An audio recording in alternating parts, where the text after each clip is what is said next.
मंत्री जी, किस तरह का कार्यक्रम था, क्या संदेश देने में कामयाब हो पाए? आज जो कार्यक्रम था वो भारत रत्न कर्पूरी ठाकुर जी के जन्मदिन पर आज लगाई भाई बहुजन समाज के लोगों ने एक कर्पूरी ठाकुर जी का जन्मदिन मनाया है और ये प्रेरणा लेकर के आज यहाँ से लोग जा रहे हैं। 2027 में पास में लगाओ, हम जनता की सरकार बनाएंगे, अपनी सरकार बनाएंगे, बहुजन की सरकार बनाएंगे। ये तय करके आज सब लोग यहाँ से गए हैं, सबने शपथ ग्रहण लिया है। सवाल माइक बंद कर दे, हेलो भैया माइक बंद कर दो, 5 मिनट के लिए माइक बंद कर दो। सन साहब, कैसे कह पाएंगे, आप कह रहे हैं सरकार बनाएंगे, बीजेपी लगभग 48 संघों के साथ मिलकर सरकार बना रही है और आप लोग कह रहे हैं कि हम अकेले चुनाव लड़ेंगे, एकला चलेंगे, हम गठबंधन नहीं करेंगे किसी से। हमने जो पहली सरकार थी वो पहली सरकार हमारी भाईचारे के आधार पर, हम दलों से गठबंधन ना करके हमने वर्ग और जातियों से गठबंधन पहले भी किया था और आज माननीय बहन जी का प्रयास है कि भाईचारा हमारा शुरू हो चुका है। भाईचारा जो हमारा बंद था वो बहन कुमारी मायावती जी ने उसका क्लियर कर दिया है कि हम भाईचारे के आधार पर, भाईचारा पूरे प्रदेश में बन चुका है और फिर हम उन्हें उसी तरह भाईचारे के आधार पर सरकार बनाएंगे। जिन भाईचारे में बड़े बड़े नेताओं के नाम आते थे वो आज बसपा का हिस्सा नहीं है, वो अपने साथ आपके वोट भी ले गए, कैसे उनको वापस लाएंगे? भाईचारे के आधार पर जो लोग सरकार बनाने में थे, मैं पत्रकार बंधु को बताना चाहता हूं कि पूरे पश्चिमी उत्तर प्रदेश में सैन समाज भाईचारे को मैं खुद कोऑर्डिनेट करता था पश्चिमी उत्तर प्रदेश में और आज मैं बहुजन समाज पार्टी के प्लेटफॉर्म पर मौजूद हूं। इसी तरह अजीत पाल जी पाल समाज को देखते थे, वो भी आज हमारे बीच में मौजूद है। इस समय प्रजापति समाज के जो पश्चिमी उत्तर प्रदेश में काम देख रहे थे भाई महेश प्रजापति जी भी हमारे बीच में मौजूद हैं।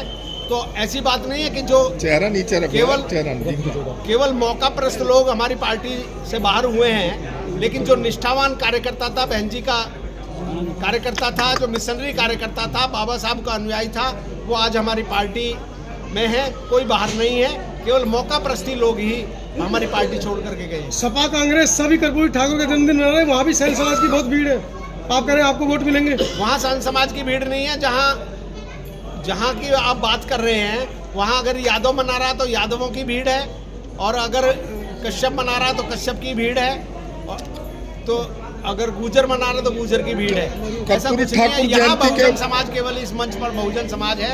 आप देख रहे हैं कि हमारे बीच में नरेश देसाई हमारे समाज के बहुत मजबूत स्तंभ हैं। इधर हमारे रामाश्रय पहलवान साहब, इनके 2-2, 3-3 बच्चे IAS IPS हैं और सामने बैठे जो हमारी भीड़ थी उसमें तमाम हमारे क्लास 1 अधिकारी, तमाम शिक्षित वर्ग हमारा तय कर चुका है कि हम इस बार बहुजन समाज पार्टी की सरकार बनाएंगे। सब बीजेपी को वोट देते हैं, मुखौटा लगाते हैं, बसपा के साथ शपथ ग्रहण लिया है कर्पूरी जी के जन्मदिन के मौके पर। अगर कोई 4 घंटे यहाँ बैठ करके शपथ ग्रहण ले रहा है और हाथ उठा करके सौगंध कर रहा है तो ये ऐसा कभी भी नहीं हो सकता।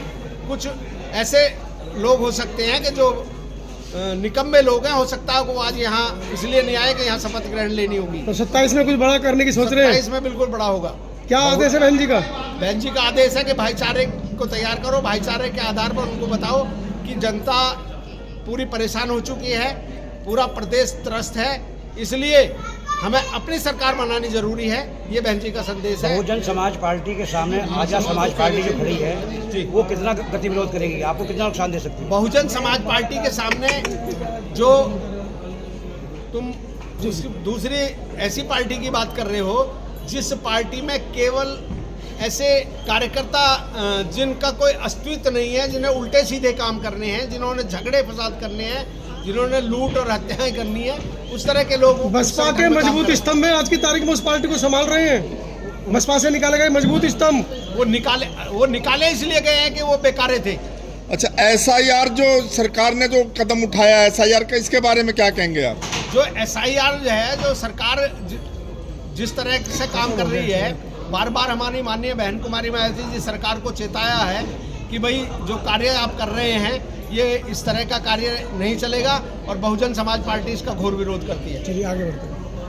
कैसे देख रहे हैं 2027 में कैसे बसपा की सरकार बनाएंगे, क्या एजेंडा है? देखिए, एक समय था माननीय अंतानी जी, एक समय था जब मोबाइल खोलते थे तो न्यूज़ आती थी कि बहुजन समाज पार्टी से वो निकल के गए, वो निकल गए, वो निकल गए। लेकिन आज माननीय बहन जी के शासन में आस्था रखते हुए जो दूसरे समाज के लोग थे, जो लोग पार्टी से निकले थे, वो भी जो और दूसरी पार्टियों में हैं, माननीय बहन जी के शासन को देखकर आज बहुजन समाज पार्टी में पुनः वापस आ रहे हैं। क्योंकि जिन लोगों ने पार्टी छोड़कर दूसरी पार्टियों में जाकर वहाँ पे पहुँचे तो वहाँ पे उनको गुलामी के सिवा और कुछ नहीं दिखा। और साथ ही एक बात बताऊं, बहुजन समाज पार्टी का जो कार्यकर्ता होता है, पदाधिकारी होता है, मंत्री होता है, विधानसभा के अध्यक्ष जो भी होते हैं, उनको माननीय बहन जी पावर देती हैं।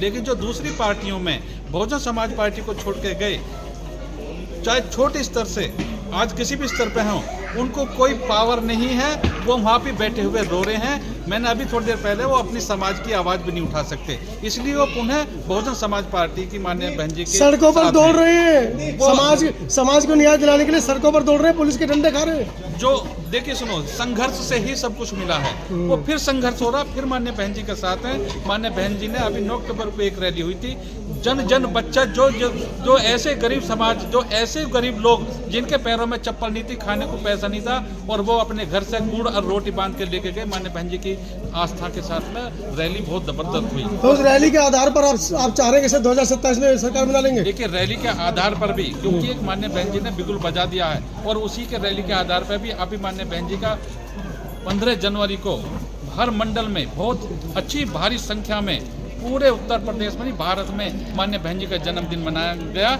जिससे कि पब्लिक ने फिर संकेत दे रही है कि माननीय बहन जी फिर के उत्तर प्रदेश आज आगरा में रैली है, जबरदस्त रैली हुई है, जो अभी आगरे में रैली जबरदस्त अभी चल रही है। लेकिन आपने 2 दिन पहले का वो भी आप जो है एक वीडियो देखें, यदि आप पे ना हो तो साथियों मेरे पास है, कि उनके साथ में बदतमीजी हो रही है, मंच से भगाया भी जा रहा है। और भारत नहीं, विदेशों में भी किसी की ताकत नहीं माननीय बहन जी के को जो है ना मंच पर कह दे।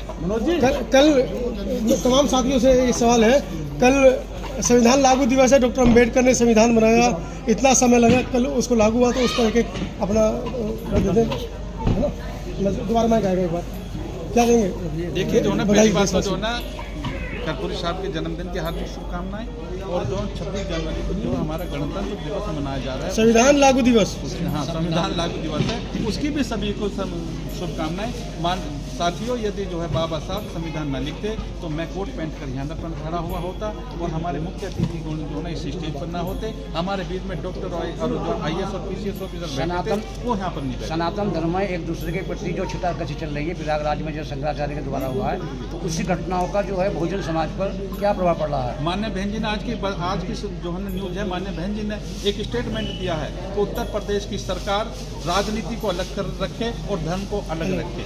जिनका धर्म का काम है उनको धर्म का काम करने दो, जिनका राजनीति का काम है उनको दो। माननीय बहन जी सबके साथ हैं। चलिए।